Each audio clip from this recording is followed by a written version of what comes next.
Praise the Lord. இன்னைக்கு ஏசப்பா உங்களை பார்த்து சொல்கிற வார்த்தை என்ன அப்படின்னா, உங்களுக்கு இறங்கும்படி கர்த்தர் காத்திருப்பார், உங்கள் மேல் மனதுருகும்படி எழுந்திருப்பார். ஆமீன்.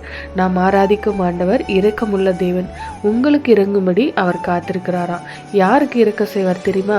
தன் பாவங்களை மறைக்கிறவன் வாழ்வடைய மாட்டான், அதை அறிக்கை செய்து விட்டு விடுகிறவனே இரக்கம் பெறுவான்.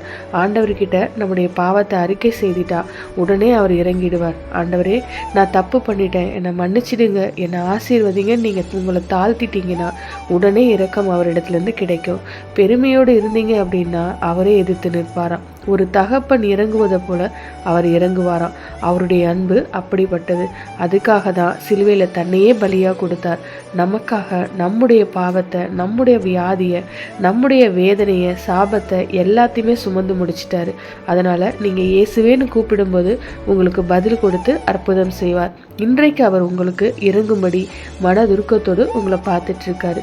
எந்த குறைவையும் நான் உனக்கு மன்னித்து உன்னை ஆசீர்வதிப்பேன்னு ஆண்டவர் சொல்கிறாரு. இப்படி ஒரு நல்ல ஆண்டவர் இருக்கும்போது எதுக்கு நீங்கள் சோர்ந்து போகிறீங்க? இப்போ அவர்கிட்ட கேளுங்க, ஆண்டவரே எனக்கு இரக்கம் செய்யுங்க, என்னுடைய தவறுகள் குறைகளை மன்னிச்சு என்னை ஆசீர்வதிங்கன்னு கேளுங்க.